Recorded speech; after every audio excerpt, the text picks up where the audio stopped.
welcome everyone. I'm going to try with speaking with my Latin accent English. I hope you understand. Down there, you can hear me well? That's okay? That's loud enough? Okay, how many of you are really familiar with the Billy Meier case? Okay. Somebody that knows little something about that? Okay. Because we are recording, I'm going to be for everybody, for the people that doesn't know too much and for the people that know a lot. And I'm going to use also some application in my cellular phone that help me to hear better, because sometimes you may be asking something and I cannot hear you very well. I have some reduction in my hearings. It's not a translator than the one that Billy used once in a while. The translator for translating other languages. It's just a simple device. Okay, we're going to be talking today about the worldwide UFO controversy. It's something that has been happening since the Pleiadian came in 1970s and probably before that. Some people are really interested in the UFO phenomenon. Some of them have seen UFOs in the sky. Some people think there's life out there somewhere in the universe. But other people don't believe anything of that. In most of the cases, UFO cases, not only in Billy Meier cases, in all of the cases, it's happening in the same pattern. That the information about UFOs is not really convincing. There is always room for people saying, no, this is not true, maybe this is not real. Everybody is saying lies about that. It doesn't exist, life in the universe doesn't exist. That's very common. And it's very common in the UFO case of Billy Meier. Billy Meier is somebody that was born in Switzerland. He's a Swiss farmer. Since he was very young, at young age, 5 years old, he started to having contact with people from outer space. For some people that story is quite fantastic, but once you see all the evidence, you know that this is true, that we have found. What I'm going to show you here is first-hand information. It's not something that I found in internet. I am telling you all of that. It's based on my own investigations. I've been studying the Billy case Meier for more than 7 years. I've been talking with him. And I have the opportunity to talk with other people that have seen UFOs in the skies. In some cases, they are really flying UFOs, I mean extraterrestrial flying discs, probably. In other cases, could be something else. So you have to be very skeptical about that, because everybody sees something on the sky and says, oh, these are the extraterrestrials that are trying to contact me, something like that. But it's not the truth. Okay, so you have to be very skeptical about that. So what is the UFO controversy? Pat explained it very well in the contact report 251. Billy Meier was recording all the conversation with his ET friends since he started with SFAT in 1942, later with ASKET in the 1953 to 1964, and with the Pleiadian, which is a specific group of people from outer space, since 1975. So he's been writing everything. I assume that the one that when he was very young child, he wrote it out after that, not when he was a child. Probably what he remembered, he just transcribed it somehow or write it down. So all the contact reports, and that one, the default is the one the report with the Pleiadian. This is the 251 that happened in February 3, 1995, and I will be referring mainly to this contact report and another one. Currently, there are more than 700 contact reports written. It's a lot of information. There you find information around health, about the history of the humanity, future of humanity, predictions, prophecies, everything. There is a lot of information. Probably the human race will require 500 years to understand everything that is there. You will notice as soon as you read something, later on you read it again and you find new information. It's like the information is there, but you have to take it step by step. It's too much information. Especially in this contact report, in the 251, you may find that he's talking about three things. One is the worldwide UFO controversy. He's talking with Pat, or Pata. He is also, Pata is explaining that at that time, in February, in 1995, the Pleiadians stopped or finished their mission on Earth, and they were leaving the planet. So they take everything with them, and they move away. Billy is continually in contact with Pata and other Pleiadians. Once in a while they come to say hello, I speak with him, and he has some telepathic conversation with them once in a while. But at that time they finished their mission here. We're going to talk about that, what that mission was, what we think it was, why they lived, and why they came here in the first place. So in this contact report, Pata is explaining or talking about the worldwide UFO controversy. So what is this? That controversy has to do with the way the ETs present information to the human race, to us, because they cannot land in the middle of a Toronto place or somewhere and say, hey, we are here. Half of the humanity will be crazy right now if they did it that way. Well, you know, maybe half of the humanity right now is crazy in this crazy world anyway, but probably everybody will be crazy, you know? So they cannot do that. They cannot do that. They cannot say, hey, here we are, especially because we are not ready to accept their existence and many truths that are related to our past and our future. So it takes time. So this is a transformation process. I'm going to explain why I'm here making this presentation.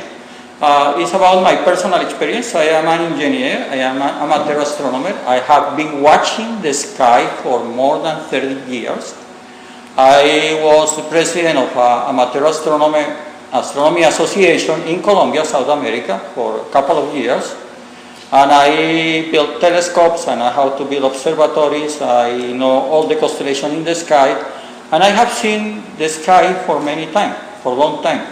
Not watching UFOs. This was not my primary purpose, because I want to study astronomy, and my background is more technical and more logical than some kind of mystic background.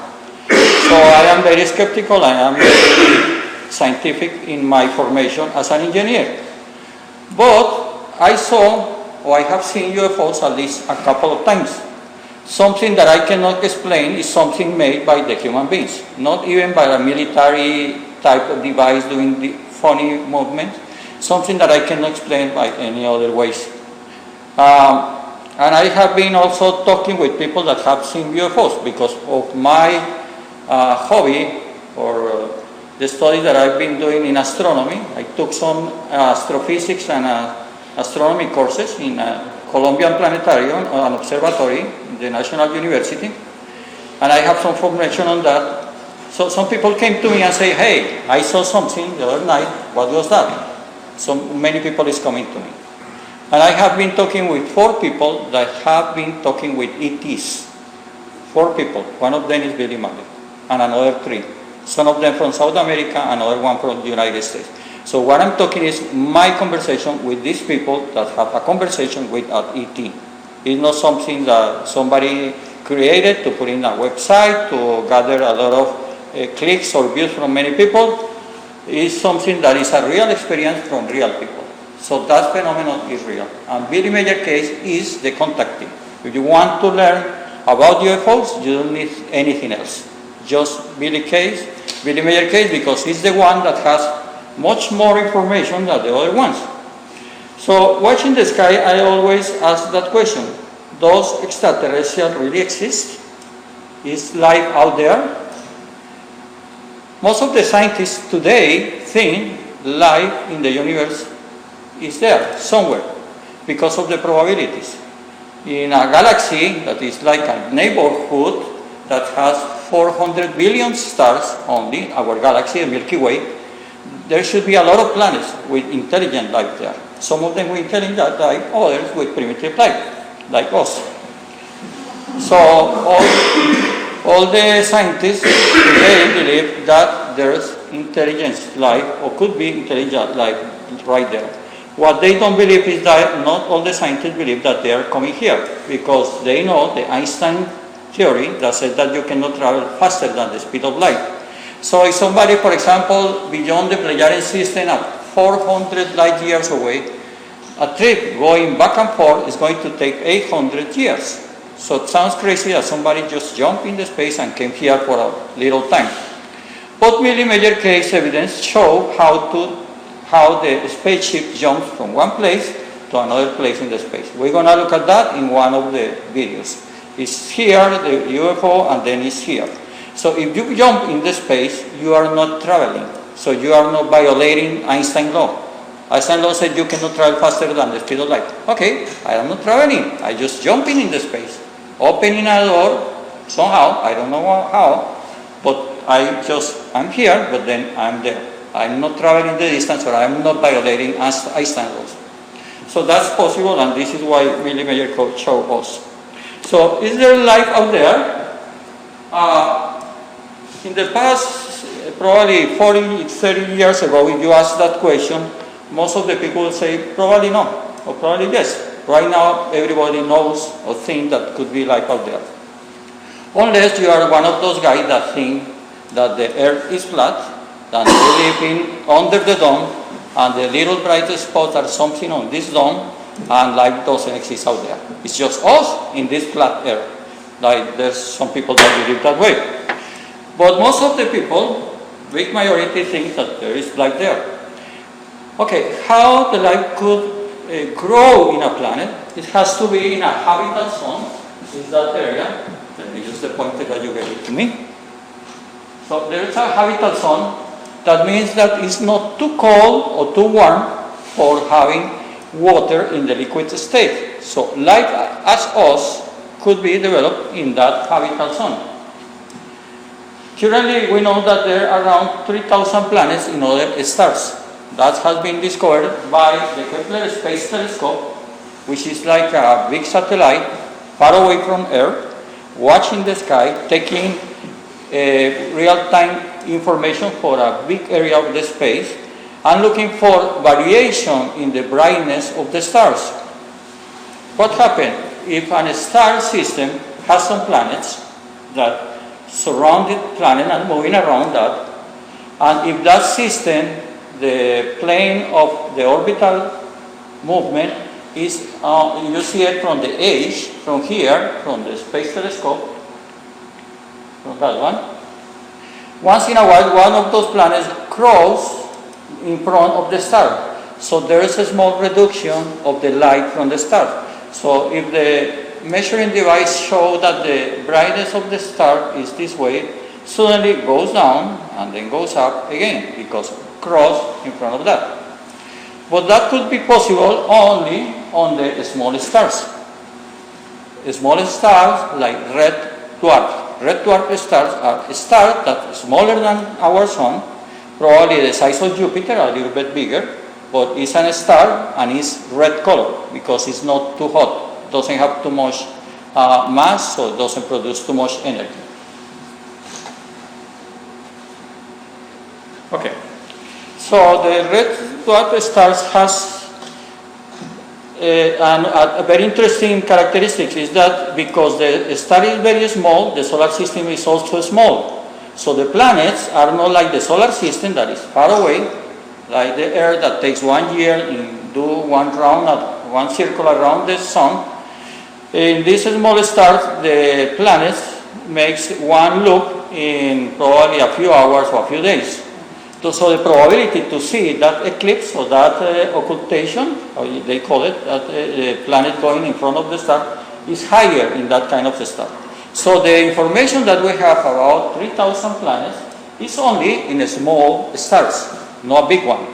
The probability to have a solar system like ours, to see that transit of the planet in front of the stellar disk, is very low in stars like the sun and bigger stars.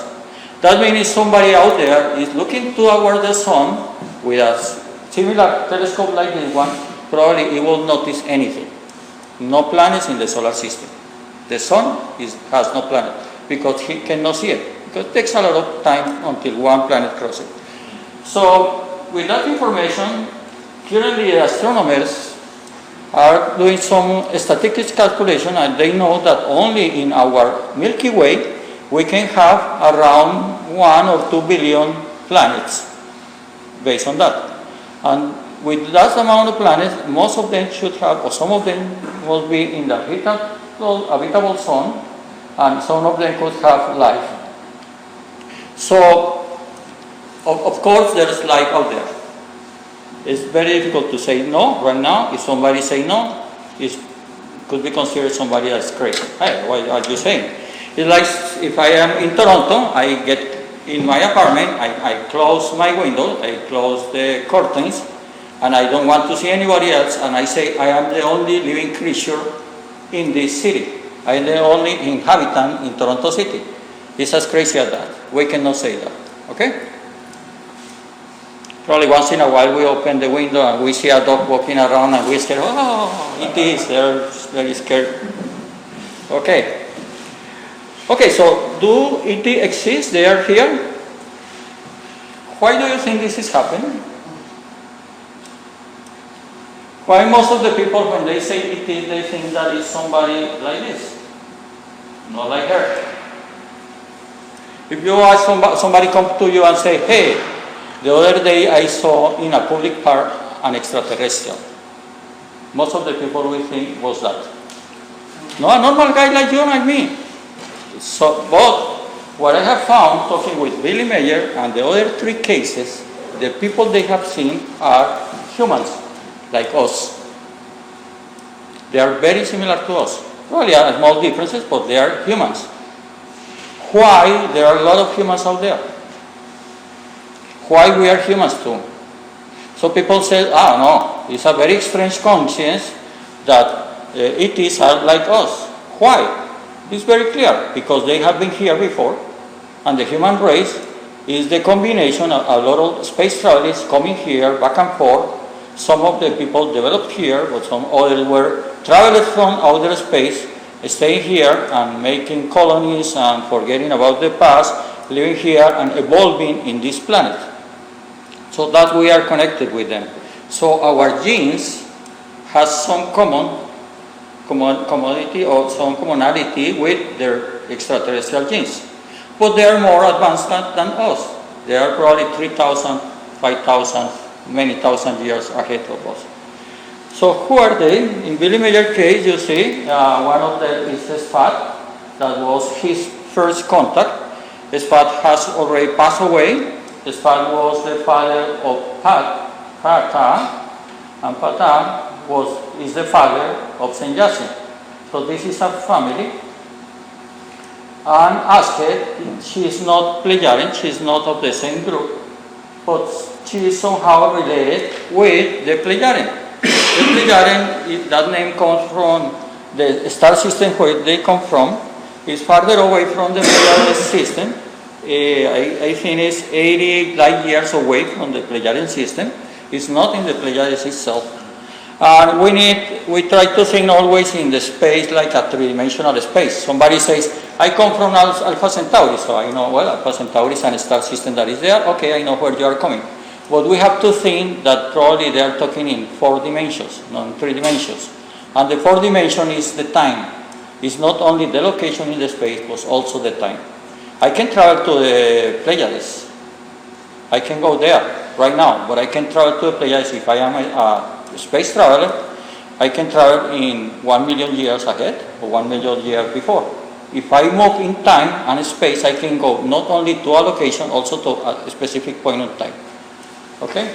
So they're coming from different places. Probably the Pleiades are in a different time space configuration. That could be probably in the future, in the past. It doesn't matter. In the universe, you have 4 coordinates. Maybe there's more than that dimension, but that's the only one that we can understand. Quetzal is another Pleiadian, and Asked is from the Dal universe.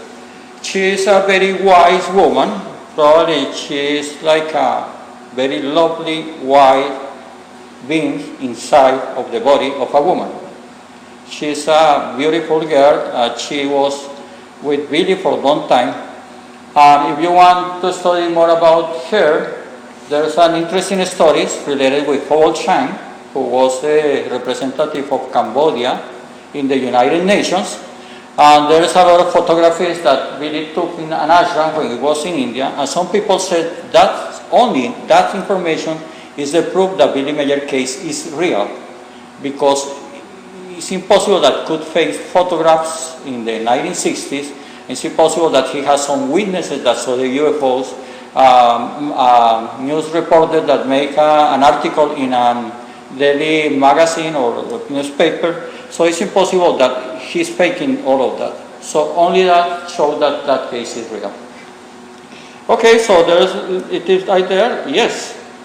But why they were here? So in that contact report, in the 251, Pat and Billy are talking about not only the worldwide UFO controversy, also that they are packing everything and going away from Earth. They finished their mission here. Why they finished that mission, or why they were here at the first place? Okay. We have to understand that ETs normally do not interfere with the development of people in planets like this one. They don't want to come here and interfere with our development. It has to do with the cause and effect. The cause and effect says that you will learn from the consequences you are causing.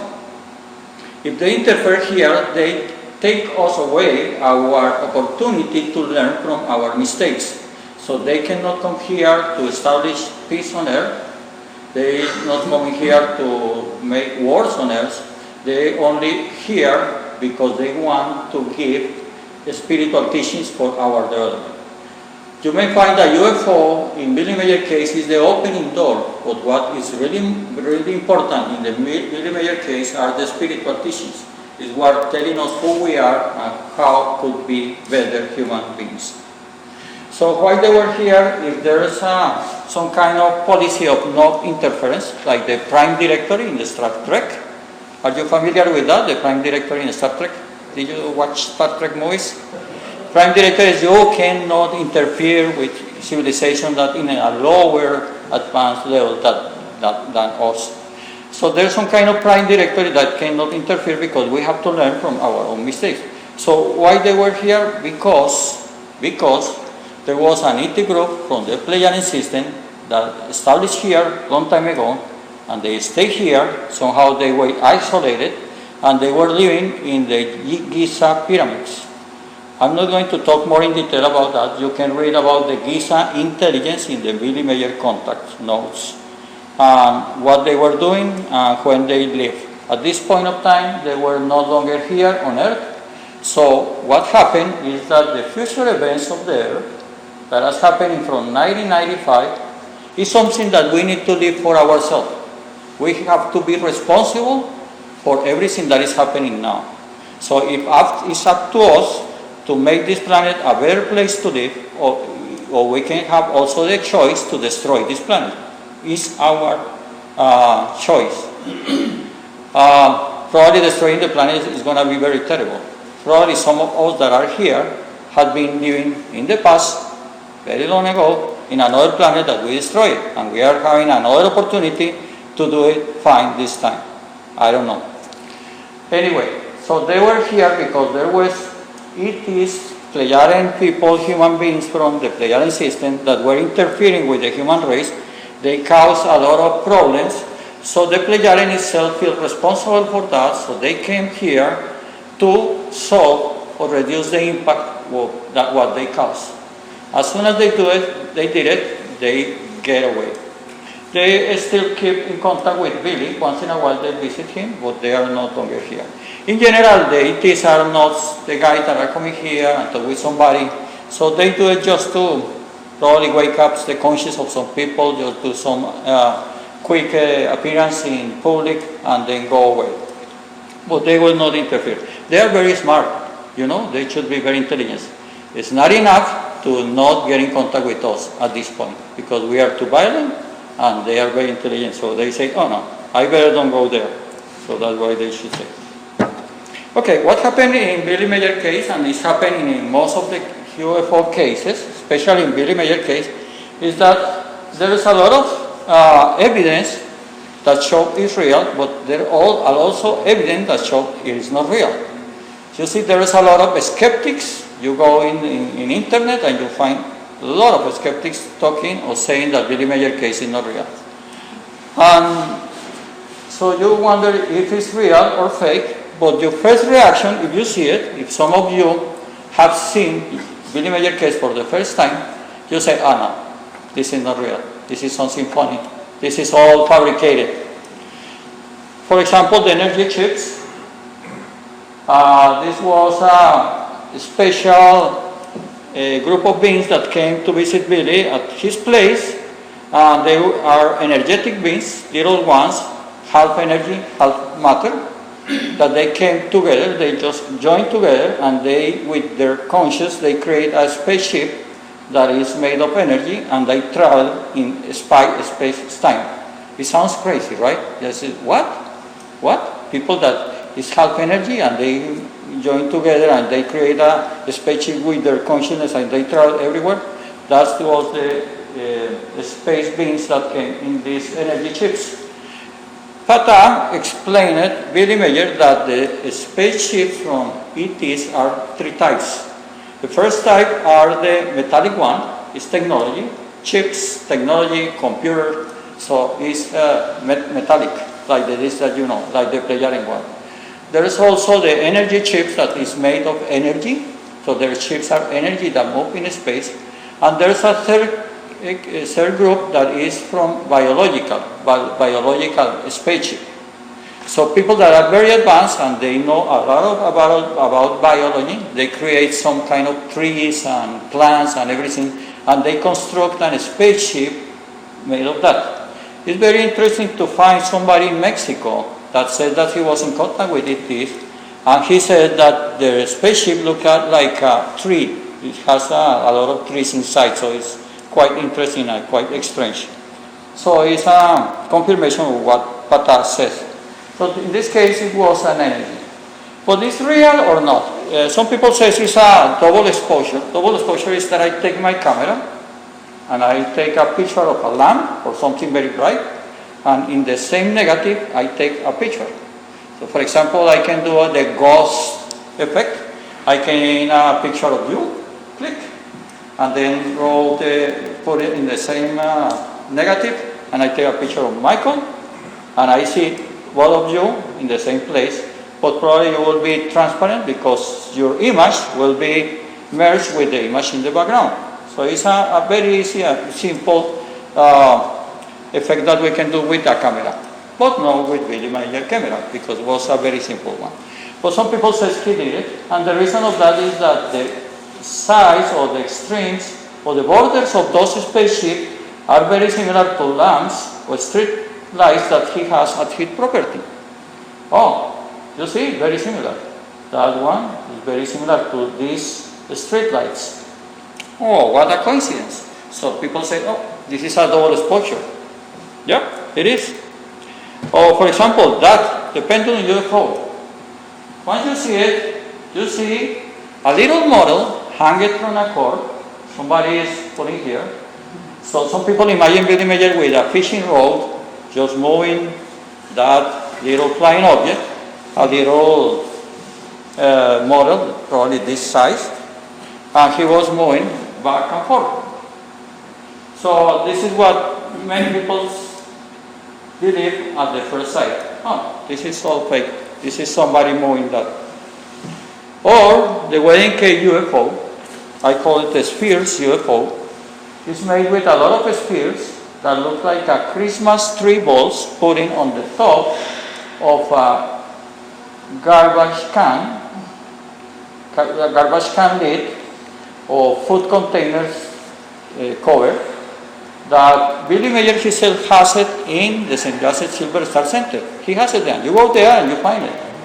Billy Meier doesn't say, take away all of that. He keep it there and put it in a place that you see it. It's very curious, but he has it. And are very similar to the base of the wedding cake UFO. So some people say, no, that's something that Billy Meier fabricated, took pictures of that, And also, there's a lot of some skeptics that have made models of that using the cover of the trash can lids, put some Christmas balls, and do an object that is very, very, very similar to this one. So they say, if I can do it, Billy Meier do it.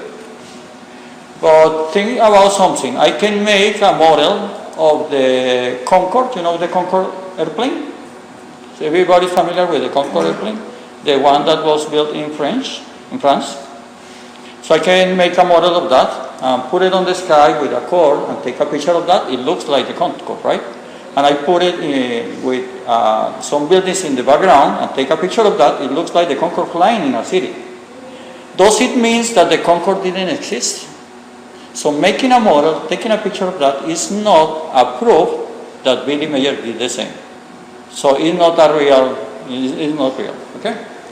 But many people at first sight they say, okay, this is not real, so Billy Meier could do the same. Any questions so far? Who gives them the rights? The director, the prime Who tells them? Who tells the player not to come here? Who tells the player? Or not to interfere? Oh. Okay, any of the space being, they should not intervene here. Okay? So you are wondering who tells them not to intervene? Is that your question? Yes, who says? It's a universal law. There's a space confederation. We conform, but a lot of it is from different places in our neighborhood, and they have that law. That law has to do with the cause and effect. I cannot intervene. Let's suppose you have a child, okay? And your child lives in his apartment, and he's responsible for his life. But if you intervene all the time, if you make the child not get in troubles, he will never learn from that. You will see, we are in a transition that we are moving from one state to another state. The state that we are being for several centuries is that we want somebody to support us and help us. And that's somehow related to having somebody that help me or guide me to go or to find what is the right way to go. But we are moving another stage of the humanity that we need to learn by ourselves. So we have to be responsible to where we are going to go. So if they are intervening here, they are not helping us to be responsible of our own destiny. Another question. So that means that we're at that state where we're moving to higher consciousness on the planet? Yeah, it will be on a state where we'll be in contact with him, yes. That's going to happen probably in 800 years, or probably before. Probably we are getting closer to that. I mean, once we are ready to accept the existence of people out there and that we are responsible for our own destiny, they could come here. And if we are not very aggressive. Right now we are living a humanity that is very scared about everything. In the future we're going to call this time of the human evolution the terror age. Because we are, not because of the terrorism, because that we are terrified or scared about everything. We are scared about somebody else in another place, somebody throwing me atomic bombs, some people in the street doing funny things, somebody with a gun that's going to kill me. So that humanity is managed and conducted by fear. Because once you have somebody that feels fears, that person is vulnerable and you can sell many things and you can take advantage of that person. So this is the age of terror. We're going to be moving into another age where we are not feeling fear or anything, because we recognize ourselves as a spirit that never died. So what's going to happen to me? Okay, it's a human experience. Something could happen here right now. But later on, I could be evolving in another state. So why I should be scared about something? So we'll be moving there. Okay. So because of all that, or seeing that information, or all about Billy Meier information that at the first sight looks that is not real, some people reach a simplistic conclusion. If it looks fake, it must be fake. It doesn't look real, so it's not real. I don't know, but I can go out in the top of the mountain, and I can see the earth is flat. I can see the ocean. The earth is flat. If the earth looks flat, it must be flat. Right? That could be the same kind of conclusion. So we need to look farther than what the first information shows. We have to be more skeptical. We have to be more scientific. We have to investigate more and extract more information. Another common statement is too good to be true. Billy Meier is a case that is too good to be true. Okay, we have found that it's not only too good, it's very good, and it's also true. After investigating that, you will notice that it's very good and it's true. But that's a simplistic conclusion, and that's a very normal one. So we are in a skeptic barrier, moving from the world 1 to the world 2. The world 1 is the world as we know it. For some people, the world is the place they live. My world is Toronto. I live in Toronto, in downtown, or in this area, and this is my world. Sometimes I go outside and I say, oh, there are trees and mountains. Mountains, I don't see mountains here. There are mountains there, yeah, British Columbia. So my world expands, so it's different.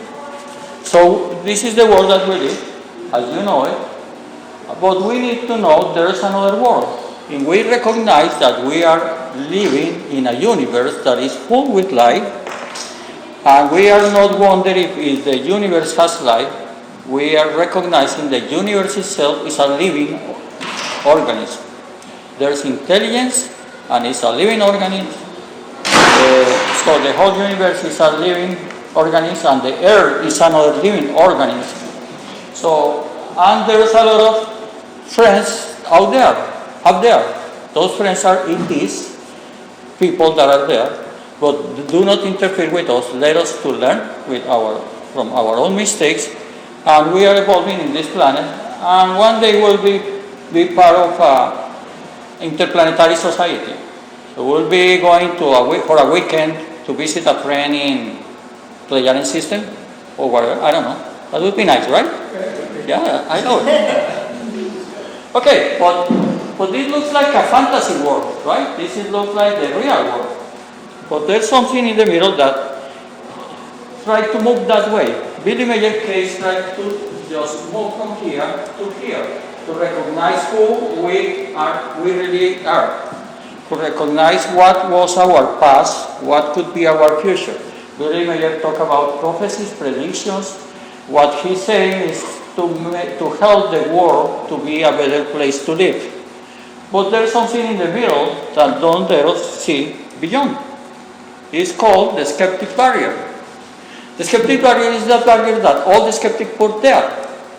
They say, oh, no, don't believe that Billy Meier case. Oh, that's not true. Don't look at that. This is not real. Don't look at that. So the skeptic barrier is maintained by the skeptics every day. You go to internet and you find a lot of people saying, oh, it's not true, and this is the evidence. But something that people do not really realize is that the skeptic barrier was constructed by the ET themselves. They did it. They created it. The skeptic barrier is the worldwide UFO controversy. They make it because it's going to help us in our development. It's necessary. What? You are telling me that we cannot know too much about the ETs because the ETs themselves put a barrier there that don't let us see it? That's what I have learned. Yes, it is true. And it has a very good purpose behind that. We're going to be talking about that. So, Parte is talking about the worldwide UFO controversy. And you see part of the same contact report, the 251. But he's also needed that he's so current with the desired intended outcome. Is everything planned before Billy Meier even born? They planned the exact moment, the perfect moment that they were coming here in the 70s and make all the demonstration and taking pictures. You know, Billy Meier was not authorized to take some pictures. There's one anecdote, I guess, or something happened once that he took some pictures and Sebiase, that was close, noted that he did it without an authorization. and he tried to destroy his camera. I don't know how she did it. She sent a beam or electronic impulse or whatever, but she was trying to destroy the film and everything that was there because he was not authorized. He has to put the camera in some position, I have to leave it there, and the demonstration, all the photograph was set on purpose. Okay? Everything was planned from the beginning, from a long time ago. So it's happening the desired result. And also is having additional now urgent and needed results in the future. The future is now. When I think we recognize that they did it and the purpose of that. That's the main message of that. They did it, but there is a purpose that we need to recognize why they did it. I am creating some expectation here, you know? Okay. Okay. How are you? Do you want to have some break?